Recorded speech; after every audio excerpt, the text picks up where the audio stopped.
All right, the next one is a very I haven't got this question in a while. I actually did get it. Obviously, I got it on my Instagram. That's why I put it here. But this used to be something that was talked about all the time. How much protein can be absorbed at once? And there an optimal amount per meal?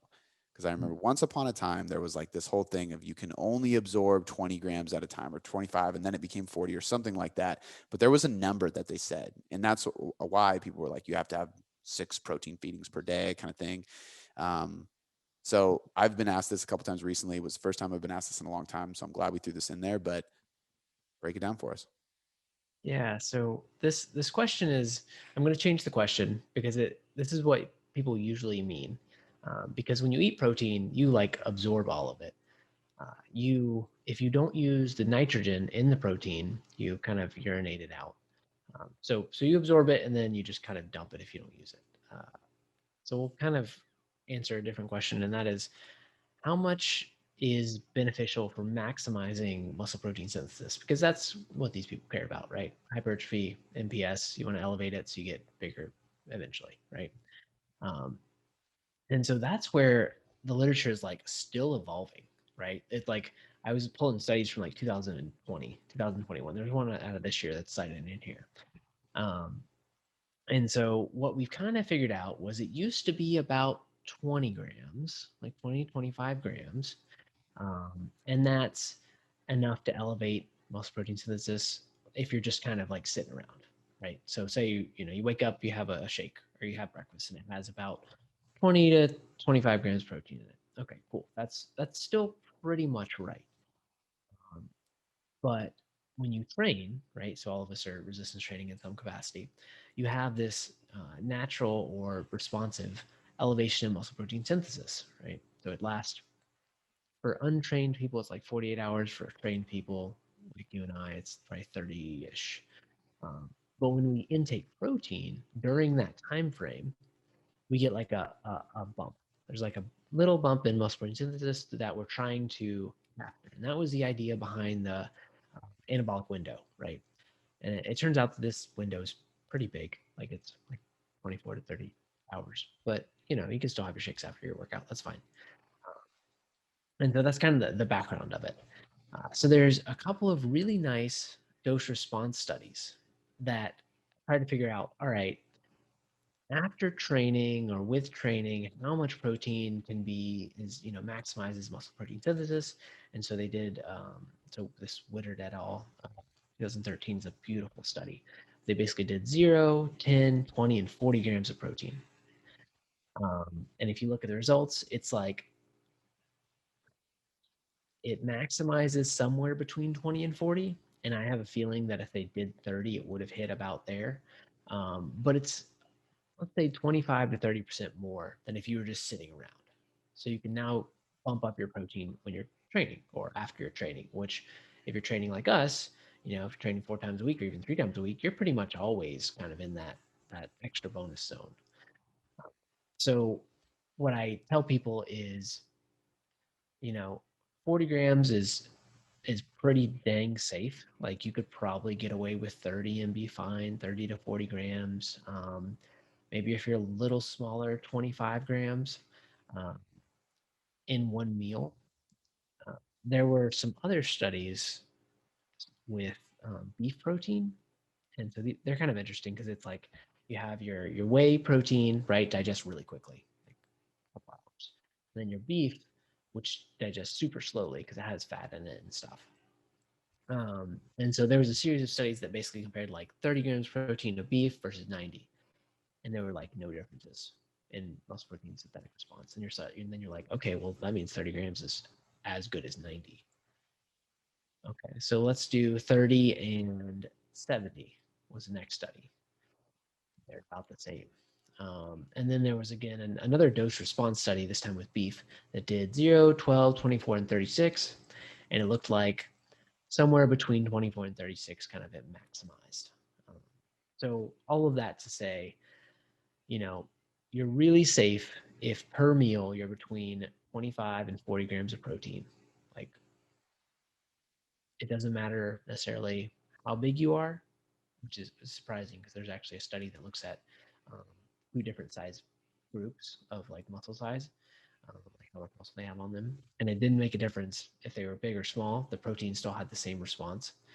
Um, so that's again what I generally tell people is, 25 to 40 grams in general per meal is pretty safe.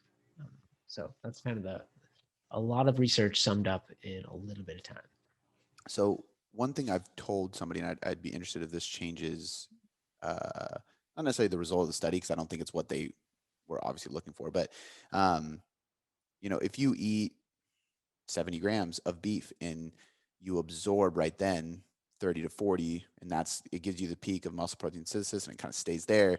Um, the rest of the protein is not wasted. It's going to sit in your gut and it's going to slowly, the amino acids are probably going to slowly go into your bloodstream over the course of time, which is also why if you have 70 grams in a meal and then you're going to eat another meal in 3 to 5 hours, like it kind of doesn't make sense to have that much protein in a meal. So have Yeah. less if you're going to eat again.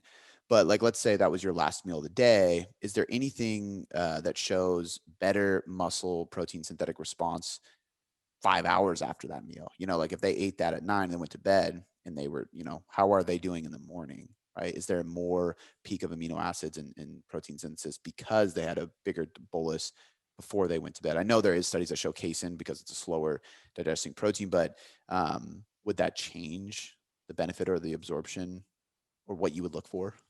So it's kind of frustrating when you look at the NPS research, because they've done so much, but there's so much more to do. Like the majority of studies is in like either EAAs or whey or some kind of plant-based protein, like isolate, uh, or in beef, right? And so, I mean, like we eat chicken a lot. I eat a lot of chicken, and there's like no studies with chicken. There's very few. I think there's probably 2 or 3 studies with mixed meals. So like a dinner. So you had Yeah. dinner, right? So it's like, okay, well, there are no studies to answer the question you're asking. There's one study that gave protein overnight, like the old school bodybuilders do, and they found that hey, it elevates it overnight, but it like didn't make a monstrous difference. So yeah, it's hard. It's hard. I tell people to if they're concerned or they're not going to eat for a long time, eat maybe a little bit extra and in with something that digests slowly over time to get that benefit if it exists. Okay. I know there's no research on it, what would your hypothesis be? Like, because I think the thing that comes to my mind is, okay, well, I only need to have 30 grams per meal. I only eat 4 times a day. That's 120 grams of protein. Yeah, I weigh 170 pounds. I'm going to eat yeah, more than that. So is there no benefit in me having more than 120 grams? And I personally would say, I mean, there's two sides of me. The bro side is like, no, I'm eating more protein. And then the other side that kind of looks at the evidence would say, well, if I have a little bit extra in every meal, I might not utilize all of that in every meal, but the compound effect leads to because between my last meal and my breakfast, it's usually 10 to 12 hours. I might have more total muscle protein synthetic responses and just more amino acids in my bloodstream. I might build more muscle because from a 24-hour period, I have a better MPS response. And I don't think they have much research which is very surprising to me that they don't have that. But yeah, um, yeah. And the problem with it is so when you just eat, like say you're just having dinner, right, and no training's involved at all. Um, the NPS response is pretty short. It's only like 4 to 6 hours. And most people, therefore, because they've studied the 4 to 6 hour mark for so long, they don't really study 12 or 24 hours, right? Like there are a few, but I think like that type of study is very much needed where, you have a dinner and then you measure NPS over the evening and into the morning. Now, the problem is you're taking biopsies and you're measuring water and so these people aren't sleeping, yeah, right? And so that influences things. But you could do it there during the day and kind of get to the same thing. Most of the research is just under like 5 to 6 hours. So it's hard to really even extrapolate. I mean, I'm sure like there is some benefit because if you look at the meta-analyses, right, you're if you only ate 120 grams protein, you're under the kind of like recommended yeah, for strength and hypertrophy, right? So you're like, well, smart person would just distribute it over the course of your day, and then maybe if you have extra, say you did 30 grams at each meal, like 3 meals, and you just backload your last protein meal. Because again, it's not going to hurt you. So if there's an effect, you want it. Yeah. And I think that's why ultimately it makes sense to do so. Um, Not to just eat more, but just eat what we say, what 0.8 to 1.2 grams per pound, depending on where you're at. And obviously 1.2 is over the top. That's usually like if you're in a cut or if you're like when I work with like 100 to 115 pound female, we're going over your body weight and protein most likely, Yeah, which is actually a good question. If you have somebody who is 100 pounds and they technically only need 0.8 grams per pound of body weight, would they get more benefit out of having that 30 gram? Because if they only eat, 3 or 4 or 5, if they eat 4 or 5 meals a day, they're not barely even hitting 20 to 25 grams, so would they benefit from 30 grams even though it's over their body weight? probably. I think that's a good practical change that you can make. And maybe it's even like, so yeah, it's 4 meals, so that's 20 grams a meal if you're hitting 80 grams protein, which is again not much. So you could go 30, or you could maybe modify one of your meals to have more or less, and kind of like your snack maybe has 15 or 10, right? Because they're not like always equally spaced. So like if you eat 8 a.m. and you eat breakfast, and then 1 p.m. you eat lunch, like that's a good gap. Yeah. Right? So, and you're not going to eat when you're sleeping. Most people don't anyway. So Yeah. yeah, you have some wiggle room for sure though. I'm sure you've done too. I had a protein shake at my nightstand when I was like 19. Oh man, don't take me back. Don't take me back. We've all done it. All the bros listen have done it. But no, I think that's kind of it's a good almost like recommendation range of like, okay, we know it's 0.8 to 1.2 is a good general. Maybe the lighter, smaller you are from your total frame, the higher you are on that scale, and the larger you are, the lower you are, because like you said, they didn't see a difference in the muscle protein census demands, right? Um, I know it used to be more talked about. I don't know if this would influence it as much as we thought it would. I would assume it still does. And this is why plant proteins aren't usually as beneficial. But what's the leucine like even in that meal? We know that leucine is going to be the amino acid that spikes MPS the most. So a 30-gram meal for people listening from quinoa is going to be different than a 30-gram meal from egg whites, which is really high, in leucine. And even I mean, there's differences in leucine between beef, chicken, fish, egg whites, whey. I don't think there's enough of a difference to worry about maximizing your leucine between those animal-based protein sources, but there is a difference between plant-based versus um, animal-based, and I think that's where like you might have to, which is hard to do, but as a plant-based individual, this is one of the reasons why it makes it hard. Not only do you have to like struggle to try to hit that 30-gram mark in a meal, but it also is probably not as beneficial as 30 grams of say whey or Greek yogurt or egg whites or something like that. Yeah, and there's a review that just came out. It's by Chad Kirksick, and I only know because I just saw him down at ISSN when I was presenting some data. But it's pretty good. Like it covers plant-based protein, like the whole spectrum, and it actually is very close to the Con Ed that our coaches got on plant-based proteins. So I saw that and I was like, man, I was planning to write that up. Like I had a couple pages already, and then he published it. I was like, man, Beat you to it. yeah, it's okay. It happens all the time.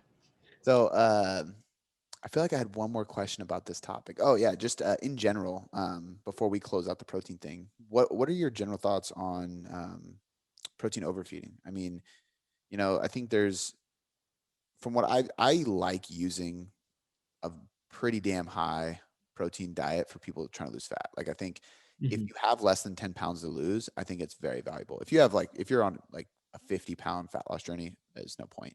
Um, but even, like for somebody like me, for example, I doubt I'll lose. I'm on a cut, a really sustainable mild cut.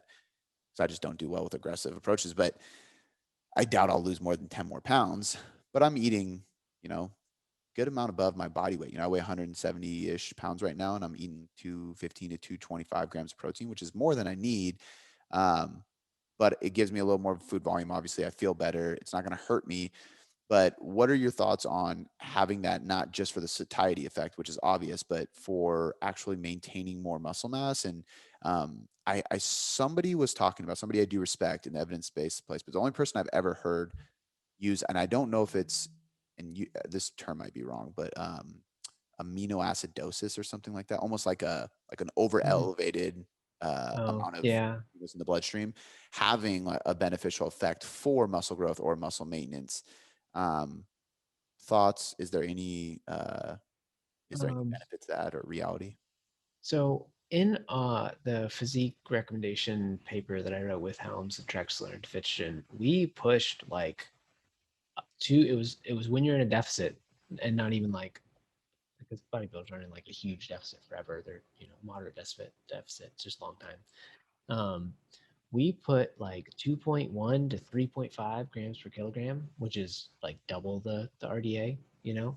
Um, and with athletes, I've taken them up as high as you're going now, like even higher. I personally like to um, overfeed with protein both in a deficit and when I want to go into a surplus, right? So like I think there's some benefit there, but I'm not like the mechanisms behind it aren't super clear because when you look at the MPS response, it seems to just plateau at like 40 grams or 25 to 40 grams. You're like, cool. That tells me like this much because I'm doing it every day and I'm doing it 4 times a day and I'm doing it for 52 weeks, Yeah. right?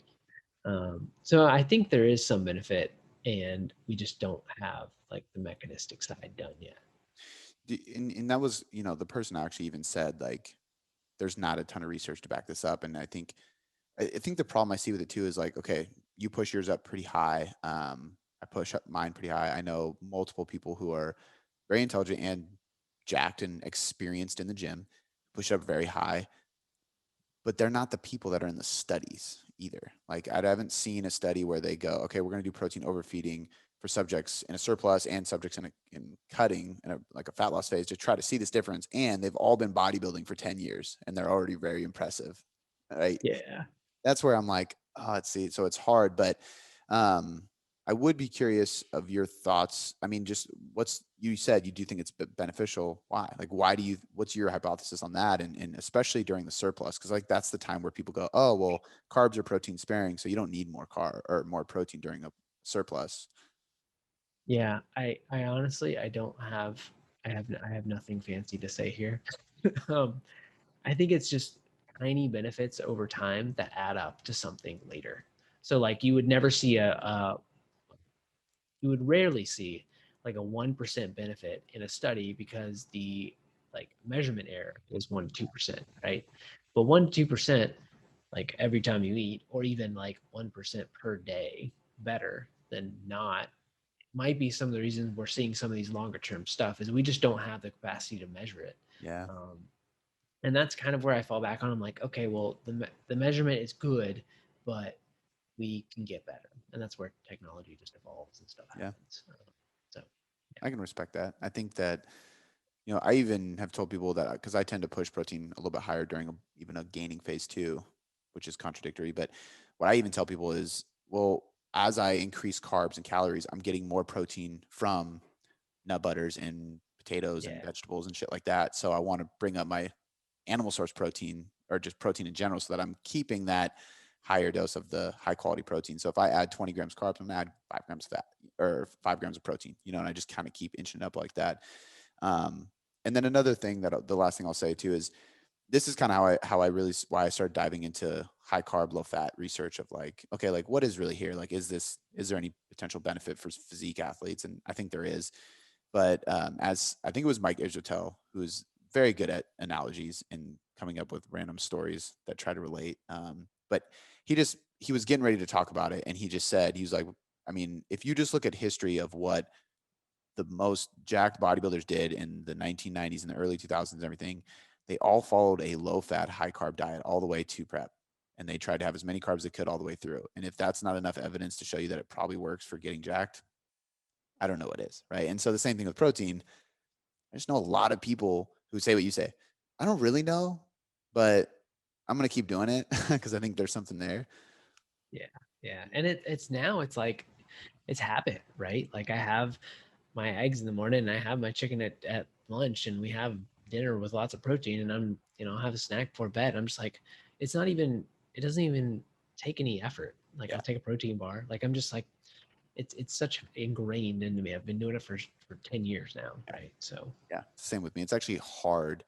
So if somebody prescribed my protein at body weight, it would be very hard for me to stick to that because yeah, it's hard for me to get below 200 grams, and I'm only 170 pounds at the moment, so it's tough. All right, cool. I think we hammered that one.